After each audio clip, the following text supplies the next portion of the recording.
Et je suis devenu prédicateur.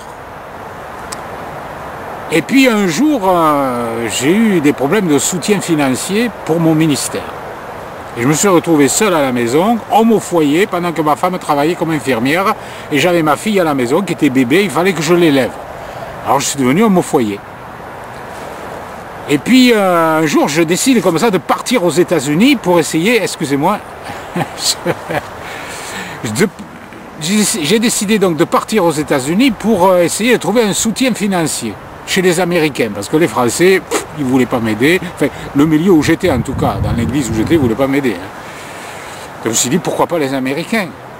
Alors, comme ma femme travaillait, j'ai dû partir tout seul. À un moment donné, j'étais à Los Angeles, et puis j'avais décidé donc, de laisser mes valises à la station de bus de Los Angeles. Et puis, j'avais une clé de la consigne. Bon. Et j'ai cette clé, je ne savais pas trop quoi faire, j'avais peur de la perdre, la clé. Je la mets dans ma poche, elle risque de tomber. Alors bon, j'étais inquiet pour cette clé. J'en avais qu'une, je ne voulais pas la perdre, autrement je crois qu'il a... Je ne sais pas s'il ne faudrait pas que je paye pour pouvoir récupérer mes affaires, j'avais serré. Ça allait être compliqué si je n'avais pas la clé. Je n'avais pas envie que ça m'arrive. Alors j'ai pris cette clé et puis je l'ai mise dans mes chaussettes, figurez-vous. Vous savez, dans les... ça vous fait peut-être rien, mais bon, c'est dans le... Là, j'avais le tennis et je les mettais dans les chaussettes.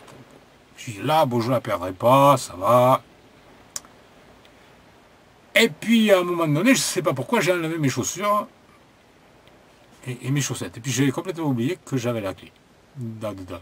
Et c'était sur la plage. Il y avait du sable, tout ça. Parce que je dormais sur la plage. Il y avait les clochards qui dormaient pas très loin. Et pour pas trop dépenser d'argent, parce que l'hôtel c'est cher, je dormais dehors. Il faisait pas trop mauvais, ça allait. Je pouvais le faire. Mais comme des fois la nuit il pleuvait, je m'étais acheté un truc en plastique, vous savez, comme une tente, c'était pas trop cher. Je mettais ça dessus pour pas me mouiller la nuit. Seulement le problème, c'est que la nuit, ça faisait de la condensation à l'intérieur. Comme c'était du plastique, que ça respirait pas, et il y avait des gouttes d'eau qui se formaient sur le plastique, et ça me tombait dessus, ce qui fait que j'étais mouillé quand même quand je me réveillais.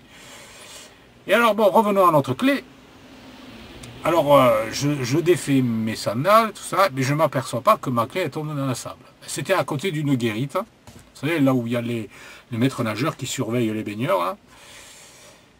Et je savais exactement où je m'étais enlevé les chaussures. Hein.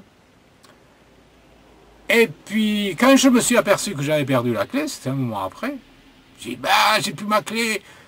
Alors je me suis mis à la chercher, bien sûr. J'ai dit, mais où est-ce que tu as été? Alors je me suis rappelé où j'avais enlevé mes chaussures, mais il y avait un moment que j'avais perdu ma clé déjà. Je ne sais plus combien de temps. Je reviens à l'endroit où je m'étais déchaussé, mais je ne voyais pas ma clé. J'ai fait tout le tour de la guérite, partout, il n'y avait pas ma clé. Bon, elle était quand même invisible, si je me souviens bien, elle avait un bout rouge. Et bon, pas de clé. Alors le soir, je vais dormir un peu plus loin de la guérite, je me mets mon truc en plastique dessus, et la nuit, il y avait du vent, je crois bien aussi qu'il y avait de la pluie. Bon, j'étais en train d'un peu de râler en moi-même, je me dis, mais pourquoi ce vent, cette pluie? Puis tout d'un coup, je ne sais pas, il y a un truc qui m'a traversé l'esprit. Je me suis dit, mais quand même, avec la pluie et le vent, le Seigneur, il peut me faire remonter la clé du sable, et si tant est qu'elle est dans le sable. Parce que moi, j'avais remué, j'avais cherché, j'avais rien vu.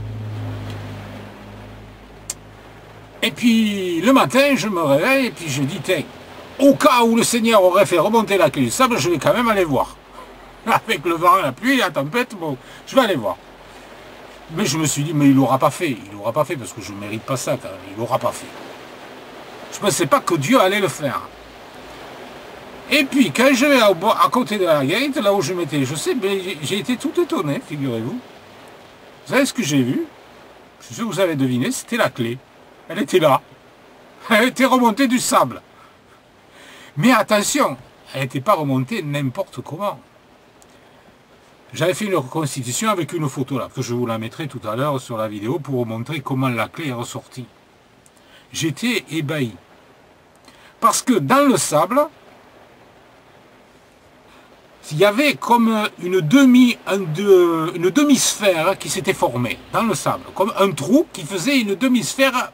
Autant que je me souviens, c'était parfait. Le rond, il était parfait. C'était comme un bol, vous savez, un bol qui avait été creusé dans le sable, et en plein milieu de ce bol, dans le trou, il y avait ma clé plantée comme ça, comme un piquet tout droit, avec le bout qui dépassait. Je ne pouvais pas la rater. Et alors, des bols comme ça, des trous, il n'y en avait pas partout, hein, il y en avait un seul. Et au milieu, il y avait la clé. Je me suis mis à genoux et je remerciais Dieu.